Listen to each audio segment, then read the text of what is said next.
classical music will forever be in debt to Johann Sebastian Bach. No other composer, before him or since, has possessed the phenomenal musical insight he was blessed with. Whatever form of music he touched, it soared to the highest height. He was the grandmaster of technique, and no one has come close to being his equal. In God we trust. That's what he wrote for. He wrote for God. He wrote for the church. He wrote subsequently also for some instruments that were around his neighborhood, so to speak.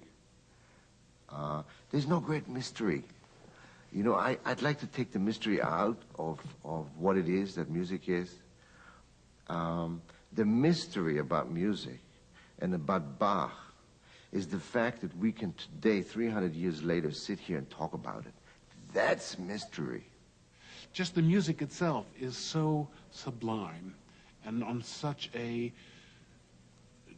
wonderfully beautiful yet complex, and it's sometimes very simple playing, that and the breadth and scope of Bach's music is so staggering. It's just deeply humbling. If not for Bach, this world would be very different. He changed the world, you know. If you think of his preludes and fugues for keyboard, if you think of his cello suites, you know, it's like a God, you know, it's like a Bible. For me as a musician, I have no other words for this music. It's the basis for everything that we do. It's a basis for all the other composers.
One of the essential negativities of Bach's life was he was at the very end of a period, especially so in Germany. The Baroque ended earlier in Germany than it did in France or England. And he was really the last Baroque composer in Germany. And so everything that he wrote was in essence thought of as old-fashioned at the time. He was not considered a forward-looking person.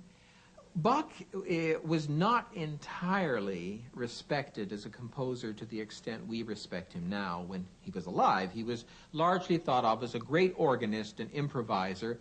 And the Leipzig newspaper, when he died, wrote an interesting obituary saying all these nice things about him, but he said his greatest gift to music was his sons.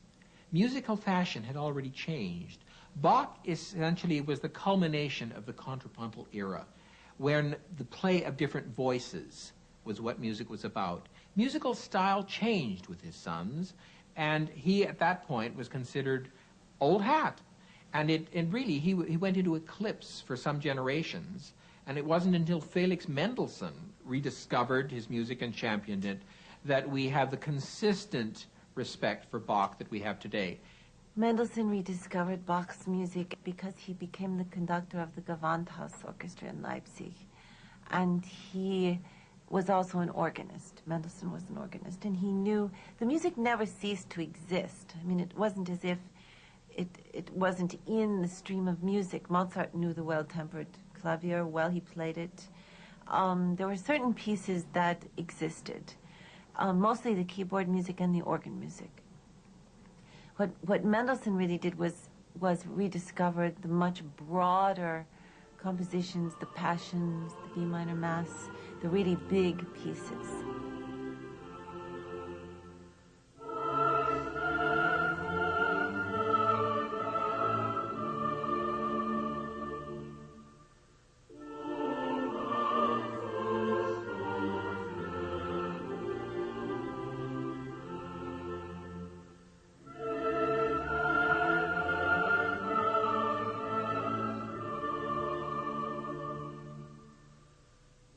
You think of all the church work that he did, all those cantatas he wrote, the wonderful works like the St. Matthew, St. John Passion, the B minor Mass. I mean, these are works which just, they're absolutely mind-blowing works. But, so there's this great guy who does this, like a god, but he's also a man who had 20 children. And sometimes we forget the earthy side of him. I think we really should remember it when we perform his music.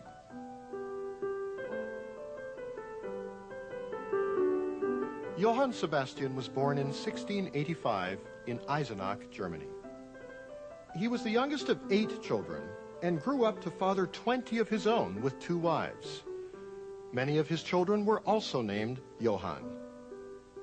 4 of Bach's sons, Karl, Wilhelm, Friedrich, and Johann Christian also became composers. Their music was considered revolutionary, and Johann Christian enjoyed more fame while he was alive than his father ever did. Bach is one of those musicians who became a musician because it was the family business. His father was a musician, his brother taught him, he was a boy chorister. The whole thing was very logical. He could have been a carpenter with the same attitude, except that this was a carpenter with genius in music. And so he just gradually moved in, got church appointments, at one point got a court appointment, which was rare in his experience. He was largely a church musician for most of his life. And he married, he had children. Boy, did he have children. 2 wives, 20 children. He was probably the most prolific of the great composers in that sense. And so he had to struggle to support a very large family, which meant writing a lot of notes, which he certainly did. He had a job to do, write music, and he just went about it without any fuss, and without any sort of hoopla on how marvelous that he was and how he obviously stood out from all his colleagues at the time. When you study Bach's music, you soon realize that it's incredibly difficult. But you know, the amazing thing about it is that you can jump into any one of his compositions at any point and never feel like you're intruding. That's the beauty of its flow.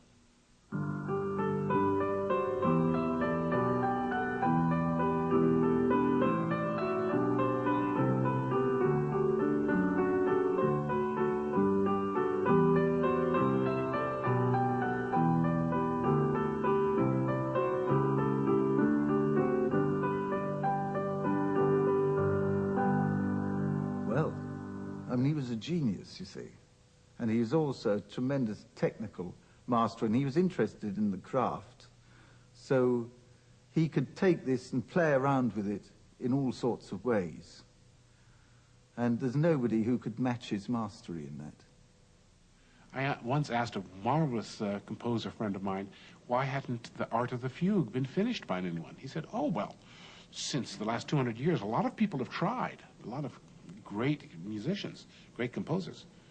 But, he said, Lynn, it is a reverse double fugue, you know.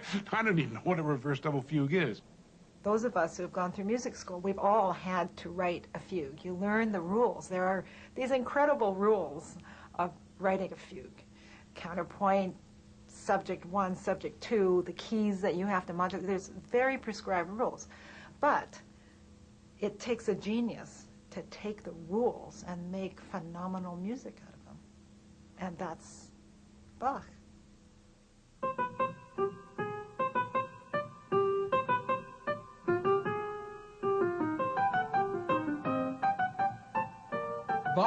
like just about every composer of his day, wanted to ingratiate himself with the people who had power to give commissions and authority, the Margrave of Brandenburg being one of them.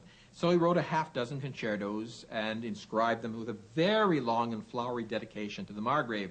Now, they're very interesting pieces. They're based in the concerto grosso style, but each one is quite different from the others. We don't have any record that the Margrave paid the least bit of attention to this effort by this composer from Leipzig. But in fact, it was an effort to say, I am an obedient servant of the system of patronage, and perhaps you can send something my way. All he got for his rewards was eternal glory.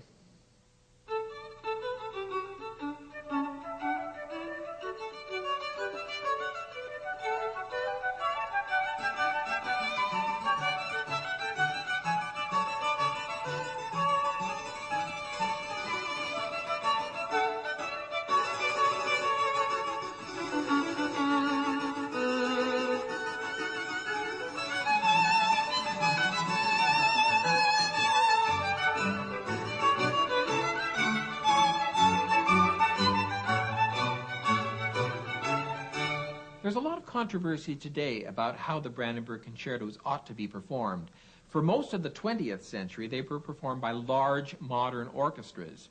The scholars now often believe that they should be played with only one player per part, that in effect they're chamber music, not orchestral music. But because Bach is less interested in color than he is in line, you can actually make it work both as small-scale music and as large-scale music.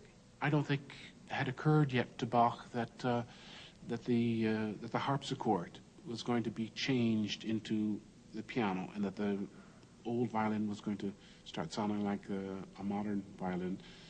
All the instruments were still in their infancy of development. This is an old instrument. This is 250 years old. I don't know if Bach was played on it 250 years ago. It certainly didn't have the mechanics, but I'm not going to play Bach the way I play Tchaikovsky, for the simple reason that the music is different. Okay, you don't speak French the way you speak Chinese, do you? You don't. You speak Chinese and you speak French. You may have the same idiomatic natural extension, which is the accent that you were born with, but even that you can develop. So I'm not going to go, because I have a natural, a more powerful instrument. I'm going to try and imagine what that was like.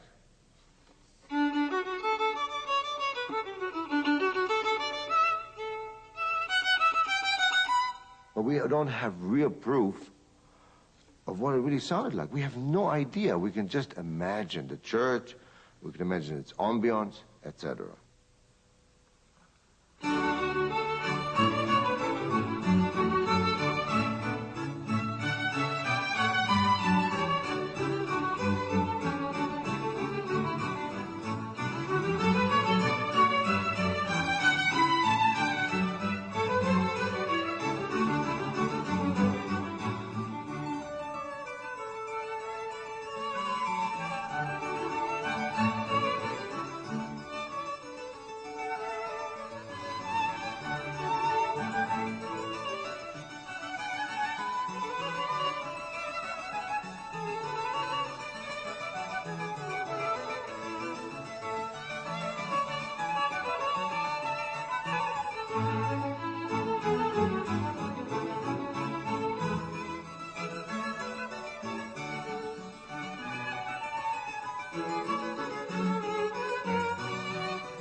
Well, when Bach first wrote the Fifth Brandenburg Concerto, which has 3 soloists, harpsichord, which he presumably played, violin and flute, they worked together. And in the first instance, he did a different cadenza. He did a shorter cadenza. And then he decided to do this great showpiece cadenza, which is a huge cadenza in relation to the size of the movement. I'm quite unbalanced in a way, but it's a great piece of music. I mean, it's a tremendously difficult cadenza, actually. Every time I play it, I have to practice it. You know, you sort of think that you get to a point in music where you can play certain pieces without really having to work them through, you know. That is not a piece that you can do that with. It's just fiercely difficult. It's every fingering is as rough as it could be. So I think he saw it, you know, as his own sort of signature, his own sense of presenting himself very brilliantly.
Bach became a modern composer.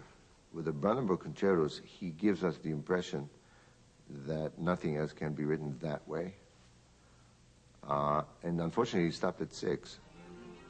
He took form, and within the limitation of the time, he converted the non-convertible and made him listen to music, to real music. It took Bach more than 2 years to complete the 6 concertos, only to be royally stiffed. Not only did the Margrave of Brandenburg not pay Bach, he didn't even thank him or ever use the concertos. For if this chance meeting between Bach and Brandenburg had never occurred, the Margrave would be hard-pressed to even merit a footnote in history. But Bach made history and established himself as the first famous and arguably the greatest composer that ever lived.